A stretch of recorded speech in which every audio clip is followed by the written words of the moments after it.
and welcome back muli dito sa ating YouTube channel. Naway nasa mabuti po kayong kalagayan kasama ang inyong mga mahal sa buhay. At para naman sa mga subscribers natin na nasa ibayang dagat, isang malaking sakripisyo ang ginawa upang may mabago ang kanilang buhay at buhay ng kanilang pamilya. Dasal ko po lagi ang inyong kaligtasan. Or pag-uusapan natin on this content, Rabbit 2026, aalamin natin swerte ba o hindi ang mga rabbit sa darating na bagong taon. Ikaw ay napapabilang sa mga rabbit kung ikaw ay pinanganak sa taong 1927, 1939, 1951, 1963, 1975, 1987, 1999, 2011, and 2023. Iisa-isahin natin, magkakaroon tayo or aasahan ninyo for this vlog, i-discuss ko, pag-uusapan natin ang career ni Rabbit, aspeto ng career, karera, hanap buhay o propesyon, aspeto ng pera o kayamanan, aspeto ng pag-ibig at relasyon, pag-ibig sa kapareha, pag-ibig at relasyon sa mga taong kasama sa trabaho, sa bahay, and the community. Simulan natin sa aspeto ng karera ng mga rabbit. Kung nakikita nyo on the screen, nasa 4 stars. Okay? Perfect stars are 5 stars, di ba? Ibig sabihin, napakaganda ang aspeto ng isang animal zodiac kung makakatanggap siya ng 5 stars. Ngayon, makikita nyo naman on the screen na meron tayong 4 stars para sa aspeto ng karera ng mga rabbit. Maraming magaganda ang aasahan ni Rabbit sa aspeto ng kanyang karera o trabaho. Magkakaroon ng maraming oportunidad, maipapamalas nyo po ang inyong talento at galing sa mga bagong ibibigay na task, na mga projects, at mga hanap buhay na ibibigay po sa inyo. You have to give your full and you need to take advantage sa mga i-offer sa inyo sa aspeto ng inyong propesyon, karera o hanap buhay. And you will be appreciated, ha? Magkakaroon ka ng mga recognition o pagkilala galing sa mga taong, mga boss mo, nakakataas sa'yo. And expect a promotion. Sa araw-araw na aspeto ng mga rabbit, you are going to take a leadership skills. Ibig sabihin, ikaw ay mamumuno. Ikaw ay magdadala ng mga tao. And you can develop and discover more of your potential. At sa kabila ng opportunity na magiging boss ka and you will take a leadership position, mararamdaman nyo rin po ang maraming problema. Makikita nyo rin po ang maraming problema na mabibigyan kayo ng oportunidad na ibigay ang inyong opinion at suggestion para masolusyonan ito. And you can find ways and solutions sa mga problemang haharapin. Makakahanap din kayo ng mga leader on the industry, yung mga hinahangaan nyo on whatever industry kayo nabibilong. And matutulungan kayo to clarify yung mga pagdududa nyo sa sarili ninyo, and tinatawag natin career advancement ay magiging aligned sa inyo. Promotion will be aligned on your goals sa 2026. You just need to have a positive can-do attitude para magtagumpay ka sa 2026 sa aspeto ng iyong karera, hanap buhay o propesyon.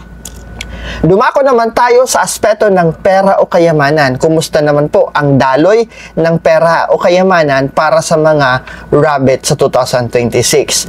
Ang aspeto ng pera o kayamanan ay magiging ideal. Maganda ang takbo, magiging maganda ang cash flow mo, rabbit, sa 2026. Ang inyong sweldo o kita ay posibleng madoble o matriple o mas maging maganda compare sa 2025. Ang inyong mga investment, ang inyong mga pinuhunanan, ang inyong mga pagod, puyat at sakripisyo sa mga nakaraang buwan at taon ay marireward, mabibigyan ng pagkilala, mabibigyan ng paggantimpala at magkakaroon ka ng passive income, ika nga, unexpected blessings, ika nga. Kailangan mo lang sa 2026 maging maingat sa mga investment na papasukin. In addition to this, there is possibility na you are going to receive unexpected na blessing, unexpected na mga pabuya, unexpected na pera galing sa mga hindi inaasahan na mga tao. However, you should not be a high profile. Dapat maging ano ka lang, maging low profile ka lang. Be cautious ka lang sa pagpapahiram ng pera. Huwag na huwag magbabrag in as much as possible, mga rabbit, ha. Never post anything on social media that will give a conclusion sa mga taong nasa paligid, and never announce or share whatever your plans, sa mapapera man yan, hanap buhay o sa trabaho. Never announce it, kasi yun na nga, the evil eye is very true. Ito yung mga taong nagdadasal ng iyong pagbagsak, mga taong kung ang inaasam-asam o hinihintay lamang ay makita that you will fail. Kaya huwag itong ipapakita, both in real world or in social world, in social media world, sa internet. Huwag ibabrag, huwag ipapakita kung ano man yung mga plano, kung ano man mga pangyayari sa buhay nyo. Okay? Be discreet sa 2026, ika nga. O you can post, pero tapos na. Diba?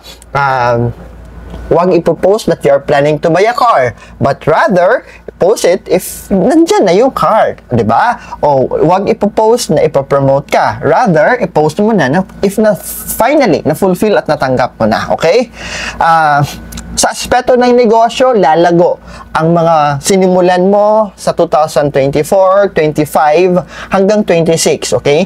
Lalago, may paglago ang aspeto ng negosyo, but hindi ina-advise na magdagdag ng iba pang negosyo sa 2026. Bagkus, mas paglaanan ng pansin, mas palaguhin at pagtibayin ang existing na business na meron kayo. Ngayon, kung magsisimula ka pa lang sa 2026 ng negosyo, okay lang po, basta make sure na ang mga paghahanda ay mangyayari habang nandito pa tayo sa 2025.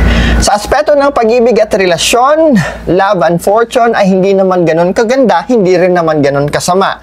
In fact, nakikita natin ang 3 stars para sa mga rabbit sa aspeto ng pag-ibig at relasyon.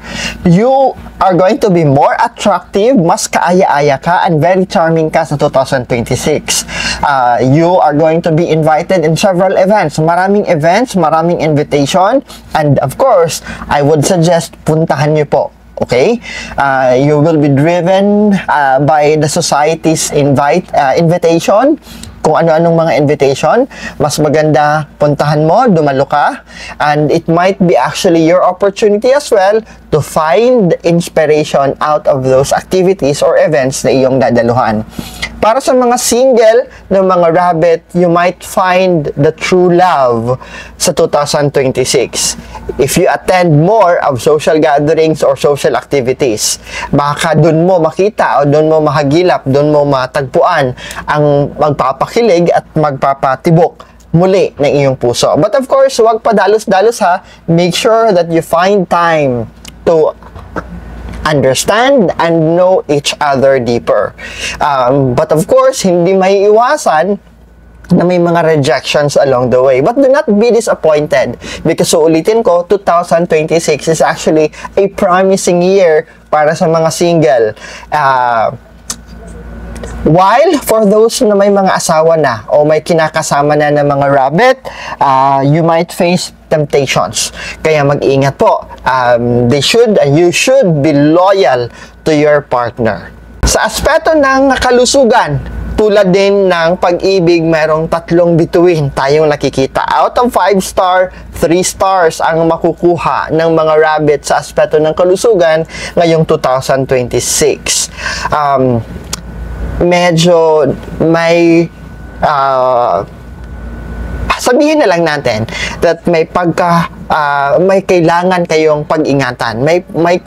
Meron kayong kailangan, or in other words, let's rephrase na lang.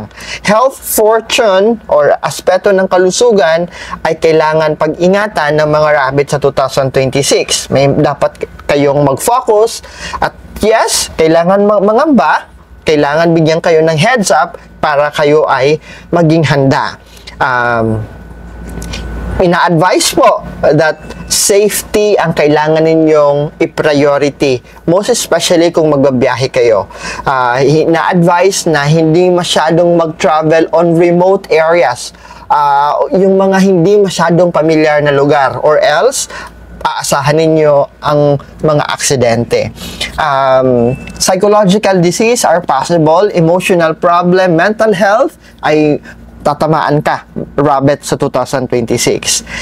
Pag ang pressure sa trabaho or stress sa trabaho o tahanan ay bumibigat na masyado, go out, relax, magliwaliw,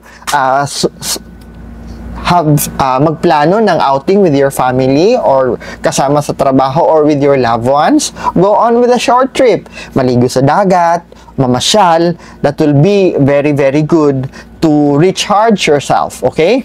Na makakatulong para mabawasan yung pressure at ma-maintain pa rin ang iyong physical and mental health. So, ulitin ko, Rabbit, mas pag-ingatan ang iyong mental health ngayong 2026. Muli, ako po'y kumakatok sa may mga gininto ang puso dyan, sa may mga extra dyan. Patuloy po ang paglikom natin ng budget para sa pagpagawa natin ng mga bag ng pag-asa. Sa mga gustong magpaabot ng kanilang tulong, nasa screen nyo na po ang RCBC Peso account ko. Nandun din po yung BPI Peso account ko at ang GCash account na pwede nyong padalhan ng inyong tulong. Huwag mahihiya kahit konting tulong man yan. Sabihin natin 50 pesos kung tayong lahat, di ba? Lahat ng subscribers, sorry. So, kung lahat ng subscribers, biruin mo, ay mag-aambagan ng titig 50 pesos, naku, baka umabot ng 30 schools, 30 schools ang mabigyan natin ng mga school bags, di ba?